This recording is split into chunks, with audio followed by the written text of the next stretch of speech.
AP today news. రాష్ట్రంలో YCP ప్రభుత్వం మరలా అధికారంలోకి రావడం ఖాయమని, మరోమారు వైఎస్ జగన్ సీఎం అవుతారని, తాము అఖండ మెజార్టీతో ఎన్నికల్లో గెలుస్తామని వైసీపీ శ్రీకాకుళం ఎంపీ అభ్యర్థి పేడాడ తిలక్, ఇచ్చాపురం ఎమ్మెల్యే అభ్యర్థిని పిరియ విజయ్ సాయిరాజ్ అన్నారు. నియోజకవర్గ వైసీపీ ఆధ్వర్యంలో ఇచ్చాపురం పట్టణంలో మీడియా సమావేశాన్ని మంగళవారం నిర్వహించారు. ఈ సమావేశంలో ఎంపీ అభ్యర్థి తిలక్ మాట్లాడుతూ, సొంత పార్టీలో ఉన్నవారికి అన్యాయం చేయడంలో అప్పుడు ఎర్రం నాయుడు, ఇప్పుడు అచ్చం నాయుడు ముందున్నారని అన్నారు. సీఎం వైఎస్ జగన్ ప్రజలకు అందించిన సంక్షేమ పథకాలు వైసీపీని మరలా అధికారంలోకి తెస్తాయని అన్నారు. ఎంపీగా రామ్మోహన్ నాయుడు పూర్తిగా విఫలం చెందారని విమర్శించారు. ఎమ్మెల్యే అభ్యర్థిని పిరియ విజయ మాట్లాడుతూ, ఇచ్చాపురం నియోజకవర్గంలో ప్రజలకు 2696 కోట్ల రూపాయల అభివృద్ధిని అందించడం జరిగిందని అన్నారు. రానున్న ఎన్నికల్లో అత్యధిక మెజార్టీతో తాము విజయం సాధిస్తామని నమ్మకం ఉందని, పార్టీ శ్రేణులు తమను పూర్తిగా ఆశీర్వదించాలని అన్నారు. మాజీ ఎమ్మెల్యే పిరియ సాయిరాజ్ మాట్లాడుతూ, ఎమ్మెల్యేగా డాక్టర్ అశోక్, ఎంపీగా రామ్మోహన్ నాయుడు 2 పర్యాయాలు పొడిచిందేమీ లేదంటే విమర్శించారు.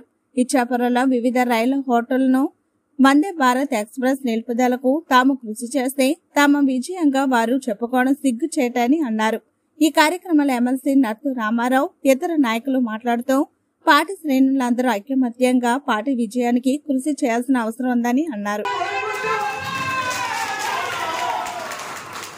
మీరందరూ కూడా ఎప్పుడు కూడా నన్ను చాలా ఆదరించి, నాపై అభిమానం చూపించి ఎప్పుడు కూడా నా వెంటే ఉన్నారు. మరి రానున్న 38 రోజులు ఉన్నాయి. మరి అప్పుడు కూడా మీరందరూ కూడా నన్ను ముందుకు తీసుకెళ్లి మీతో పాటు నాకు విజయం చేకూర్చి, నా విజయంలో నేను కాదు మీరందరూ భాగస్వాములు అవ్వాలని మనస్ఫూర్తిగా కోరుకుంటూ, మరి మీరందరూ అవకాశం ఇస్తే తప్పకుండా రానున్న రోజుల్లో 5 సంవత్సరాలు మీ అందరి కోసం నిరంతరం రాత్రి పగలు కష్టపడి ఏదైనా సమస్య ఉన్నా మీకోసం అడగడానికి, నా వాయిస్ అసెంబ్లీలో వినిపించడానికి తప్పకుండా మీ వెంటే ఉంటానని మీరందరూ మనస్ఫూర్తిగా ఆశీర్వదించాలని కోరుకుంటూ, మరి అవకాశం ఇచ్చిన పెద్దలందరికీ కూడా మరొకసారి. ఇచ్చాపురం నియోజకవర్గ పత్రికా సమావేశానికి గౌరవ అతిథిగా విచ్చేసిన శాసన మండలి సభ్యులు పెద్దలు రామారావు గారికి, ఇచ్చాపురం నియోజకవర్గం వైఎస్ఆర్ పార్టీ అభ్యర్థి జిల్లా పరిషత్ చైర్మన్ సోదరిమణి పిరియా విజయ్ గారికి, ఈ నియోజకవర్గ అబ్జర్వర్ సిద్ధార్థ రవికుమార్ గారికి, మాజీ శాసనసభ్యులు పెద్దలు గణేష్ కుమార్ అగ్రవాల్ గారికి, మరో మాజీ శాసనసభ్యులు పెద్దలు సాయిరాజ్ గారికి, మరి స్టేజ్ని అలంకరించిన అనేక మంది ఎంపీపీకి, జెడ్పీటీసీలకి, అలాగే స్థానిక మున్సిపల్ చైర్మన్ పిలక రాజ్యలక్ష్మి గారికి, మరి అలాగే కార్పొరేషన్ చైర్మన్లకు, మరి స్టేజ్ని అలంకరించిన అనేక మంది ప్రజలకు, పాత్రికేయ మిత్రులకు, సీనియర్ పార్టీ నాయకులందరికీ పేరు పేరున నా హృదయపూర్వకమైన నమస్కారాలు తెలియజేస్తున్నాను.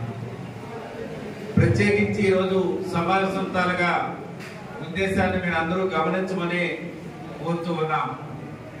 ఈరోజు ఇచ్చాపురం నియోజకవర్గంలో ఒక శుభ పరిణామం జరిగింది. జగనన్న పిలుపుని స్వాగతించడం జరిగింది.